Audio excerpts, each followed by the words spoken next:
Assalamualaikum warahmatullahi wabarakatuh. Halo teman-teman, saya Dewi Ambarwati dengan NIM 23070160036. Pada kesempatan kali ini akan membahas mengenai pemberdayaan komunitas miskin. Nah, mungkin di antara kita sudah tidak asing dengan kata pemberdayaan komunitas dan miskin. Pemberdayaan itu merupakan proses meningkatkan kemampuan individu atau kelompok untuk mengontrol kehidupan mereka sendiri, mencapai tujuan, dan mandiri. Nah, fokusnya itu pada peningkatan kapasitas, partisipasi, dan kemandirian dari individu ataupun kelompok. Jadi bukan hanya bantuan saja, tetapi itu menciptakan agen perubahan dari pembelajaran ataupun pelatihan. Nah, kemudian itu ada komunitas. Komunitas itu merupakan sekelompok orang yang tinggal di wilayah yang sama, memiliki ikatan sosial, nilai, kepentingan, dan tujuan bersama. Misalnya, warga satu RT, sekelompok nelayan, kelompok petani, dan lain sebagainya. Nah, kelompok tersebut itu memiliki kepentingan ataupun tujuan yang sama. Kemudian, kondisi miskin ini dapat didefinisikan sebagai keadaan di mana seseorang atau kelompok itu mengalami kesulitan dalam memenuhi kebutuhan dasar, termasuk makanan yang layak, perumahan yang sehat, akses pendidikan, dan pelayanan kesehatan. Nah, kemiskinan itu sendiri itu bersifat multidimensional, yaitu meliputi berbagai aspek kehidupan yang saling terkait dan bersifat struktural, disebabkan oleh sistem dan kebijakan yang tidak efektif. Nah, apa sih itu pemberdayaan komunitas miskin? Jadi, pemberdayaan komunitas miskin itu merupakan upaya untuk melatih dan mendampingi masyarakat yang kurang mampu agar mereka itu dapat memanfaatkan potensi yang mereka miliki sehingga mereka itu bisa meningkatkan taraf hidup mereka secara mandiri dan berkelanjutan. Nah, jadi pemberdayaan komunitas miskin itu bukan bagi-bagi uang ataupun sembako secara terus-menerus, tapi itu berfokus untuk melatih, mendampingi, dan membuka akses agar mereka itu bisa menolong diri mereka sendiri, mereka itu bisa bangkit dari keadaan yang sekarang.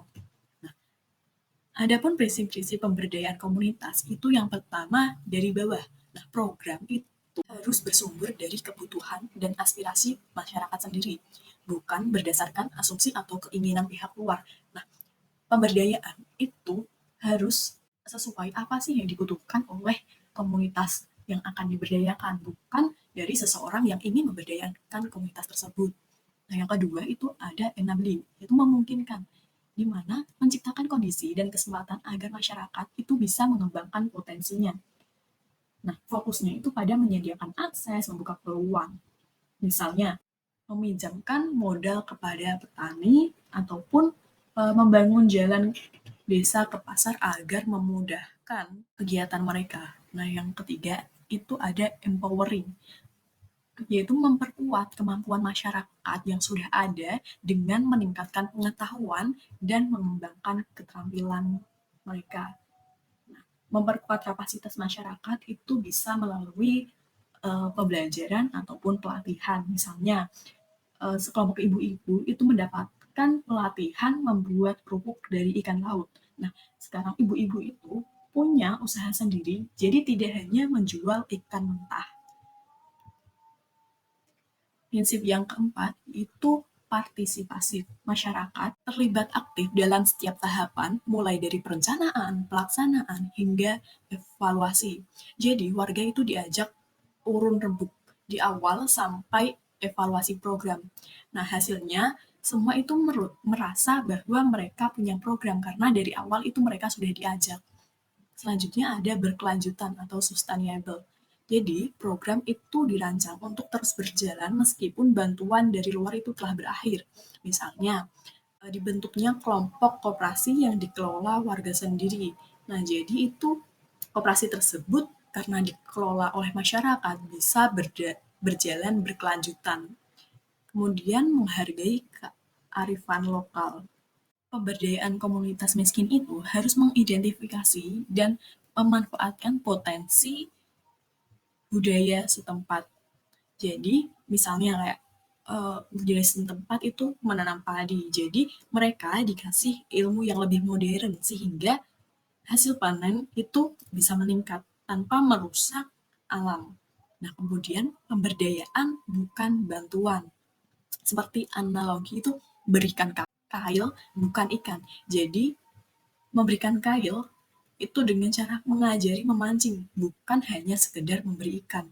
Nah, fokusnya itu pada pengembangan kemampuan, bukan bantuan yang hanya sesaat.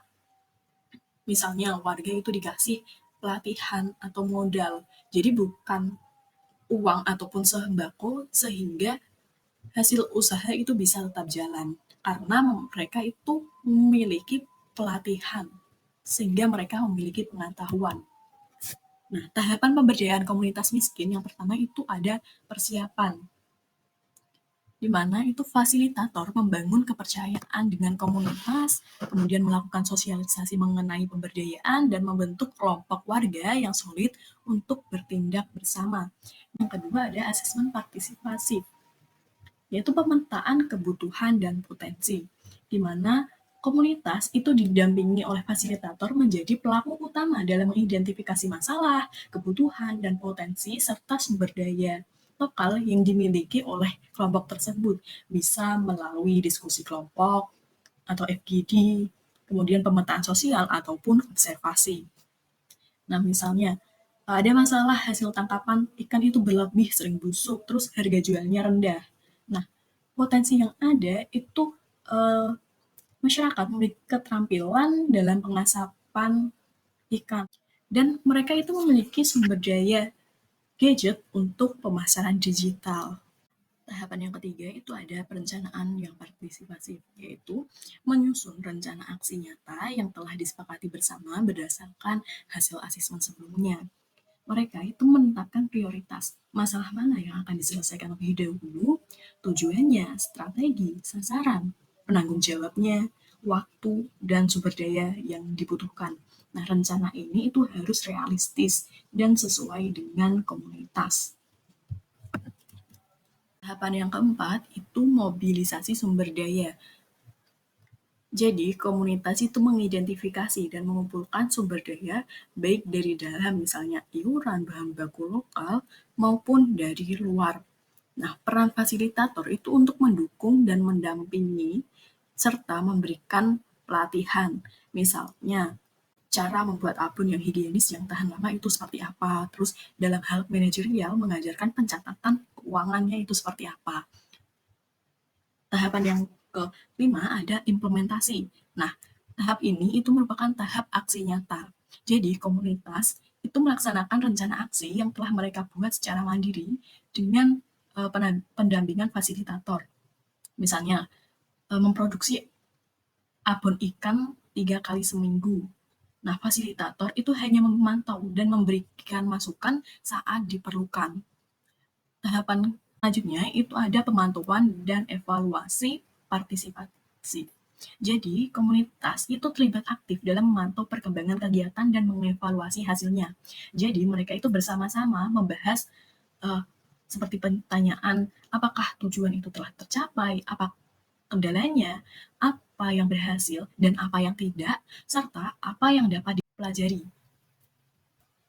Misalnya, rapat evaluasi mingguan setiap hari Sabtu mengenai produksi abon ikan tadi. Misal kemajuannya omset itu bisa 2 juta. Kemudian kendalanya itu ternyata pada kemasan itu kurang menarik. Nah, perbaikan yang bisa dilakukan itu mendesain kemasan baru yang lebih menarik agar bisa meningkatkan daya jual.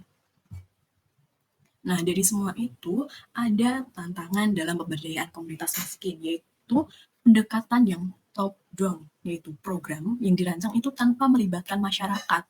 Nah, program tersebut itu cenderung gagal karena program itu tidak sesuai apa yang dibutuhkan oleh masyarakat. Misalnya ada program bantuan mesin pertanian yang canggih.